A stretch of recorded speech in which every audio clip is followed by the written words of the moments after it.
Hey everyone, welcome to this DeFi Nation interview. My name is Clayton Roche. I'm the head of DeFi with Mosendo, and I'm here with Rossco Paddison. He's the CEO of Mosendo. Hey guys, good to see you. And we're here with Francesco Renzi. He's the builder of rDAI, and he's going to tell us a bit about how it works. You want to go ahead and give us an overview? Hi everyone. So basically, rDAI is a way for users to invest their money, and the money is invested through DeFi protocols like Compound and other similar stuff. And the feature we have added is that we give users a stable value. So they basically have the same amount they invested, and then they can freely direct the interest. So imagine you invest 1,000 DAI. We give you back 1,000 rDAI, okay? And you can spend them, move them, transfer them, lock them up in a contract, do whatever you want. And in the meantime, you are free to basically direct the interest that's generated, right? So let's say there's currently about 10%. So across a year, you'll make maybe 100 DAI. You can choose who gets those, in what percentages, and you can change that at any time. And you can even, basically move it around. It's basically a way to make the whole investment a bit more fungible and a bit more liquid. And it's useful for a lot of applications where there's a contract in the middle. So for example, imagine I make a bet with Clayton, right? We're gonna bet on the next US election, okay? Mm-hmm. Just me and Clayton. And we bet 1,000 DAI, and he doesn't trust me, I don't trust him, so we both lock it up in a contract, right?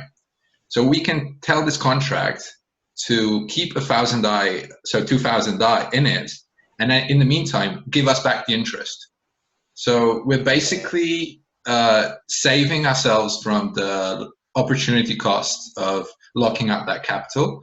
And at the same time, we can still use the smart contract, right? I mean, that's always a big holdup with smart contracts. Locking up money is inactive capital, which is fine with sound money, but not as good with non-sound money, right? Because you're losing money in inflation. So by doing it like this, I think we kind of solve that issue, you know? So yeah, so that's why we're quite excited about it. I think it's quite novel, and I think it's going to be useful when people get it, which is going to take a while.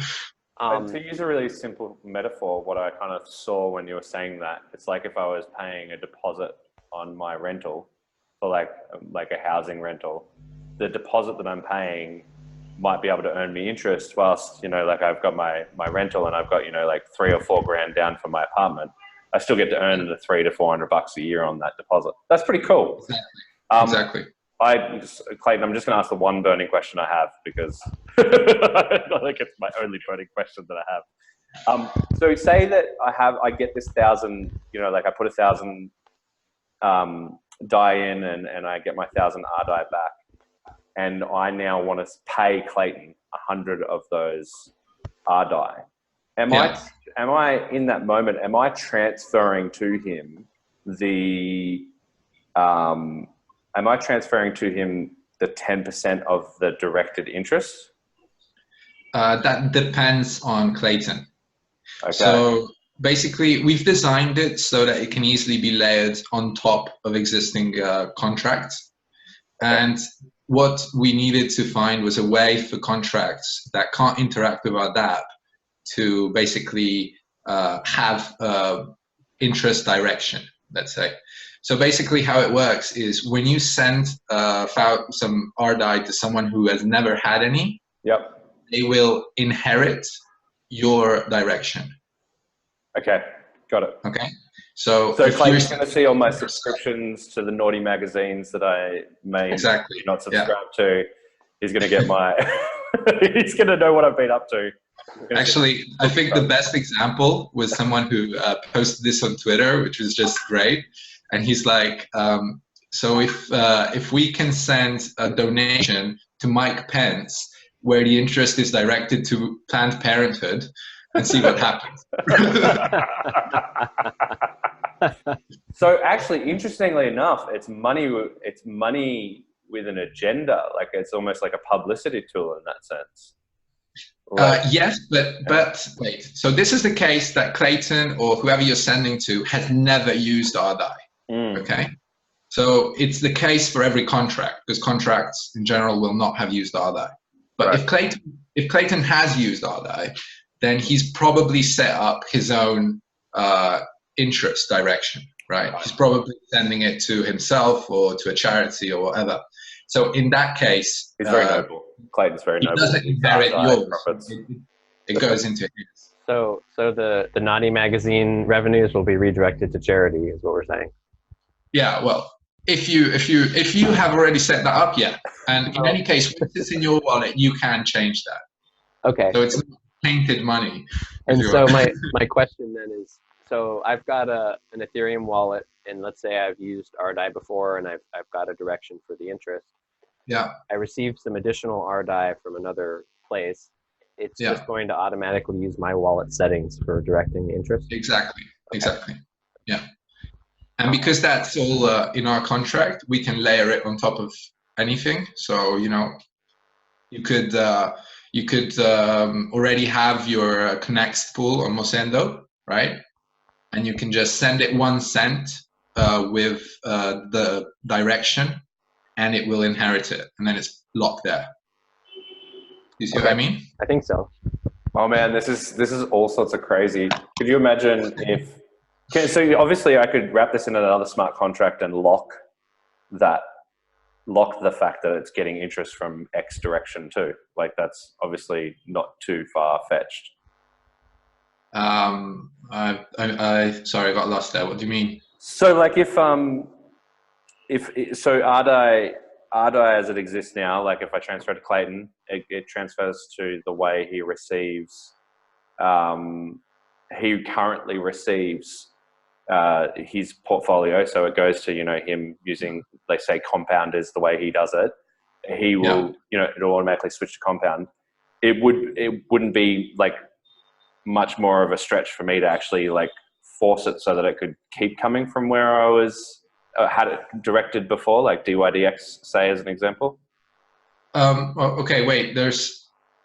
You're mixing up two things. So the interest generation, we call it the saving strategy. Yep. At the moment, we don't plan to allow individualized saving strategies, because that kind of, in some way, introduces a lot of risk.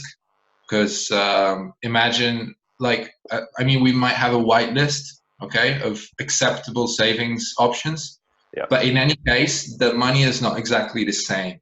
If each of us has a different saving strategy, the money is not the same. There's different risk. Yeah. So that's not what we're planning at the moment. We really have to look into that, although it would be definitely very interesting. But so at the moment, all the money is made, all the interest is made the same way.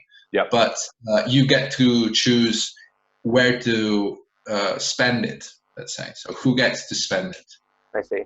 So when you're holding rDAI, you choose who gets to spend it, and then I guess I wasn't sure about one thing you said, which was, is there a way to sort of lock a certain single rDAI so that the direction the interest goes stays the same regardless of the holder, or is it only dependent on the wallet? No, it only depends on the wallet. So if you for example, in the settings are basically proportions based. So imagine you sending 50% to UNICEF and 50% to the Naughty magazines, right? So the only way to control that UNICEF always gets the interest of 100 is to always keep 200 in your wallet. There's no other way at the moment. Sure. And this is also to avoid UX problems, because they wouldn't otherwise be available on a marketplace in any kind of obvious way. exactly. Yeah. So exactly. What inspired this? Like, what's the main use cases you guys see? Well, use cases, I think basically everywhere where there's some locked DAI. or well, actually everywhere there is some DAI which is not used for speculation. Clearly at the moment it's mostly used for speculation, but I mean, I'm talking to Mosendo guys, right? So you guys, you're trying to get it into the hands of people who will actually use it to transact, right? So when you're using it to transact, then using normal DAI may not make as much sense as using something like rDAI, because in that case you would get an interest, right? So I'm not saying the user should get it necessarily, but I think it's a great way for app developers or other services to kind of layer on top of that and have a business model out of the, out of the box. Sure. So actually, I'm hoping that's who will adopt this is payment channels. I'm hoping we will see adoption from layer 2 solutions. We've actually already talked to a few because obviously if they have entry and exit contracts, right? The entry contract is basically a pot of money. Mm-hmm. And if they can monetize that pot, then it's good for them to pay for maybe gas fees for the users or to pay for their server costs or whatever. Mm-hmm. And of course, we're hoping people will use it for the donations aspect of it, because people are good and they like donating money. Sure. So hopefully, people will actually use that as a funding mechanism for their non-profits. When you have some spare DAI, make us get some money off it. It's not a big deal for individual users, really. Like if I have 100 DAI in my wallet, I'm gonna make $10 a year. Maybe $1 a month if I'm lucky. It's not a big deal. But if you have 1,000 users directing 100 DAI to a charity, then it's immediately you're looking at some actual numbers. So it starts to get more interesting. So I think for small quantities, people will not look at the investment and more look at the cause. But yeah, that's what we've seen. Yeah, I really appreciate that use case. I'm curious if you've identified cases where DAI right now is being used on certain platforms where there's kind of an opportunity cost of interest earned that might otherwise be earned. Is that going on already? Maybe with prediction markets or anything? Yeah. So prediction markets, honestly, we haven't spoken to anyone with Augur yet, but clearly they are moving to DAI, right? Yeah. So they're moving to DAI for very sensible reasons, because people don't want to speculate twice with both the price of Ether and the prediction. So they're moving to DAI, but then you have the issue because markets take a long time to resolve. So if that resolution time could be also generating a yield, I'm sure it would be much more interesting for them. Again, we haven't spoken to them yet. I've thought a lot about this, and it does have some game theory implications because whoever's getting the interest has some veiled interest in the market taking forever because they get more money. Sure. So you have to kind of figure out how to make it work, but I think it would definitely be a very interesting use case. Absolutely. Yeah, I like that. Yeah, that is a cool use case. Certainly, if we can capture some value there instead of just locking it up for no reason. Yeah. For no reason, exactly. The second part of that question is kind of like, why do you guys want to do this? Like, why is it interesting to you guys specifically? No, actually, I don't think it is. It was just a good idea we had. Like, we liked it. This is a deep, meaningful why, opening our heart and bearing it to the world. Honestly, I wish we could think of a business model, but I can't. Like, we thought about charging a fee, but it doesn't really make sense. People would just fork it. And I think this kind of thing only works if everyone uses it, right? If everybody uses the same standard, then you can send it to Clayton and he will know what it is and won't have to kind of understand how it works, right? Yeah. And the only way to achieve that is to have no fees. So we built a protocol with no fees. And what we are planning to do is to have a 5% fee on the UI. So if people used our UI, then they can pay us a 5% fee on the interest. So, you make a $1,000 donation, that generates maybe $100 a year, and we take 5 of those $100. Mm-hmm. So I don't think it's a big deal. It's not going to, change our livelihoods at all, but I think it will be interesting because we're planning to direct it to a DAO. So, we can have some kind of way to build up in the future, even if we don't have a business model ourselves. At the same time, look, we're in DeFi. We want to build stuff. We want it to work. And I think this is going to be useful for people to actually use certain things, and also the payment channels use case. We've talked to Arjun from Connect. Like the main problem, if you're targeting no coiners, is probably onboarding them, right? So getting the money in. And if you have a way to generate some yield off the locked capital, then maybe you could pay for gas fees. And the same is true for layer 2 solutions. The same is true for a lot of dApps. Everybody now is talking about meta transactions, trying to pay the gas fees for their users. Yeah. And I think we could actually work very well with meta transaction protocol, because your users are sending you money, you get a yield off it, and you invest that yield so that they don't have to spend money on gas. So I think it kind of really hooks in together very well. So hopefully people will see the value there and try and integrate it with with their own apps. So tell me a bit about who's on the team. You're on the UI side of things, and who's the other three crazy people enough to work on something? Just because. Actually, there's only two of us. Oh, two of us. Sorry. Yes. No, we're a very small team. We work better together, and we're quite effective, I would say. On this project, there was two of us. I mean, we work with other people, but this one was kind of, because there's no money involved, we couldn't get other people to follow us. But so the other guy is called Meow. He's been my partner for a while now, building Ethereum applications. He's based in Estonia, which is where our company's based. Yeah. And yeah. Cool. He's a great developer for Ethereum smart contracts. I mean, hopefully people will have a look at them and see that they're really good. I mean, we've done some preliminary checks on security, and it's all come out clean with tools and stuff. So I'm quite optimistic. But yeah, we still need to get an outside audit. So sure. We're waiting on that to release the mainnet. Got it.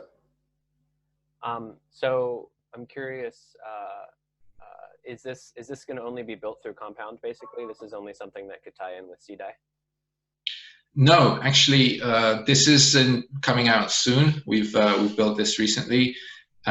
Basically, what we call the saving strategy is completely abstracted. Okay. So it's not in the contract. The contract points somewhere else, and this other contract defines where the money is spent and invested in. So initially it's Compound. They have the best documentation. It was the easiest thing to integrate at the beginning. But no, there's lots of other protocols where in some way there's no loss, which is what we're looking at. So protocols which have a no loss policy and interesting yield are ripe for integration. So, things like Fulcrum or DYDX or possibly Nuo network, although there are some doubts there. Okay, and so, but Uniswap liquidity pools wouldn't probably qualify as no loss. No, I don't think so. As I said, we're planning to have a DAO, so maybe the DAO will, produce some valuable analysis, and we might think allocating a percentage to Uniswap might make sense. But Uniswap does lose money sometimes if it's not actively managed. So I don't think it would be the first place we would go. No. I see. Cool. Because we have to guarantee that the money is always backed and that the money is generally redeemable. And to make it redeemable, you have to have these pool-based protocols. So yeah, Uniswap, I don't know. Sure. It's a bit tougher. So what I really like about rDAI, I think I discovered it about 24 hours ago on Twitter, And like a lot of people were talking about it all of a sudden. And I think the appeal in the DeFi space is it really fits into this money Legos meme, which is this idea that we have these different financial tools that we can combine together and build like really cool things that the makers of each tool didn't even anticipate happening. And that's what I see with rDAI. I think that's what's exciting about it. I'm curious what people could expect as far as timeline goes, if you guys have the UI launched. That's a bit hard to say at the moment, honestly. We really wanted to release this before ETH Berlin because we wanted people to have a look at it and maybe think up some cool ideas, and hopefully somebody will even decide to contribute in some way. We actually already had a person asking if they can hack on this, if we have any ideas that they could work on and stuff like that. So that's really exciting. As you said, it's a money Lego. So, with Legos, you don't just look at the brick, you have to build stuff, right? So we're hoping people will use this to build other stuff, and that might even influence the design at this stage. So, if there's some cool use case that we have to build around, we might decide to change the design. Before releasing to mainnet, as I said, we really want an audit. We hope this will manage a lot of money, right? So if it's going to manage a lot of money, we can't risk anything. So that's paramount. At the same time, because as I said, we don't really have a business model for this, that's likely to take a bit more time because we have to find a way to fund the audit. We might decide to fund it ourselves, but it all depends on market interest and what we see going forward. We will definitely get an audit, but it might take a bit longer than some other commercial teams might take. But yeah, hopefully I think within a few months we will be out on mainnet, unless we decide to overhaul the design for some reason. But in general, the smart contracts are about 95% there. The only thing we need to finish implementing is the DAO itself, and we want that to be ready on launch. So that's the main hold up on that side for now. I see. Got it. Great. Super interesting. It is. Super interesting. I think how did you end up in crypto originally, Fran? Like, how did you end up in the DeFi space? How did you get down this Alice in Wonderland rabbit hole? I ended up in crypto because of shitcoin ICO. I was that didn't happen to anyone else. No one else can relate. None of us, right? Pay for the money, stay for the people. Yeah. I went to a local meetup when I was living in Estonia, and I met a few people, and they were working on an ICO, and we talked a bit. They hired me, and that's how I got in. It actually never launched, so I'm lucky enough that I don't have people running after me. But I learned a lot in the process. I really did. So I'm very thankful for that, because it really got me to look at everything available, what's out there, what we can build on, what we should look out for. And eventually, when DeFi started coming up the scene, this meme, it just blew my mind and got lots of ideas going. And it's just, I think it's such a natural fit for Ethereum. Yeah. That it's something we should really capitalize on. I mean, especially if it's oriented at making a real use. I'm a bit tired of all the speculation stuff. I'm not a trader myself. I find it a bit boring. So what I'm interested in is actually seeing people build stuff that people use, and that solves problems, like what you guys are doing. Right? So what we build, in my view, how I see it, is a way for people to fund their ideas, fund themselves off the back of speculators. So that's why I think speculators are great, but the money they generate should in some way be funneled back to the community. And that's one of the reasons we built rDAI. Awesome. Yeah, I like hearing that, Fran, and I'm really right there with you. I actually joined for some of the same reasons as you did, and stayed for some of the same reasons. And it was kind of the discovery of DAI and DeFi and Mosendo that got me invigorated about crypto. Like I really see a great use case here for it.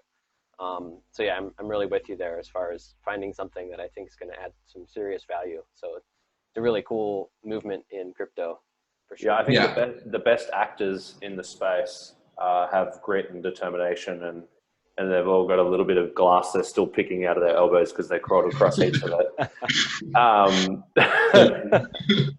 So much glass. Yeah, so much so. So, okay, so someone's, listening to this is the first time they've heard about you. They're kind of, they want to go into the rabbit hole a bit deeper. How do they find out more about rDAI? Like, is there anywhere they can get started with it right away? Like, where are things at in terms of like people playing with it? Yeah, so we have our website, which is redeem.money. Sure. And there you can access the dApp. The dApp is running on Rinkeby at the moment, so it's on a testnet. Yep. We don't have a faucet for ETH for Rinkeby ETH, but we do have one for Rinkeby DAI. So you just have to find a way to pay the gas costs, but then you can test it out completely. You can create your own pool, put money in it, move money around, see how the pool inheritance works. You can withdraw the money and see that you get exactly the same money you put in. You can withdraw the interest. You can basically play around with that as much as you want. And I think if you want to follow us on Twitter is probably the best place. There's also a Telegram group we have, which is Get rDAI. So if anybody wants to join, please do. And if anyone's going to any hackathons and wants to build on this, please join our Telegram group. We're going to have some ideas coming up there, teams forming around the ideas. So if you're going to any hackathons, please definitely come and join us in Telegram. Nice. And maybe follow me on Twitter if you want. I'm probably the person who talks about it the most. So, for now at least. If you want more information or if you have any questions, just ask me on Twitter and I always answer everyone. So. Great. Perfect. Thanks for those links, Fran. Hopefully you can write them down or something. We'll post them under there in the comments. Fran, I like to ask people, when you go to a holiday dinner with family and like a distant uncle who doesn't know about crypto, he asks you what you do. I'm curious how you answer that question at holiday dinner. I've tried a lot of stuff. I recently started saying, actually, I don't have any uncles. Okay. That's different stories. All my uncles. No, I usually say nowadays that I would build financial applications in the cryptocurrency industry, which sounds really ominous, so people stop asking immediately. That's a good solution. They just go, oh, okay, good. Yeah. That's oddly specific. Right on. Cool. Thanks for taking the time, Rossco. Did you have any other questions you wanted any burning questions? No, I'm just keen to see how you guys do. I know there's a lot of people that are keen to, play around with it. So, super. Let us know in the DeFi Nation group, when you go live on mainnet, stuff like that. Yeah. The people in this group are really, hungry for info. And obviously, if anyone has any questions for Fran, chuck them below this video. I'm sure Fran will be in the Facebook group as well and can answer a couple of them as well. So. Facebook. I don't do Facebook. No, I will. On the Telegram. We'll arbitrage the questions from Facebook. No, I'll join the group. I just might take a long time answering because I don't use it. Got it. Okay. Some people have a twitch when you say Facebook. Sorry for this. Cool. Thanks for coming on, Fran. Great to have you here. Great talking to you guys. Thanks for setting it up as always, Clayton. Cheers, guys. Cheers, guys. Cheers.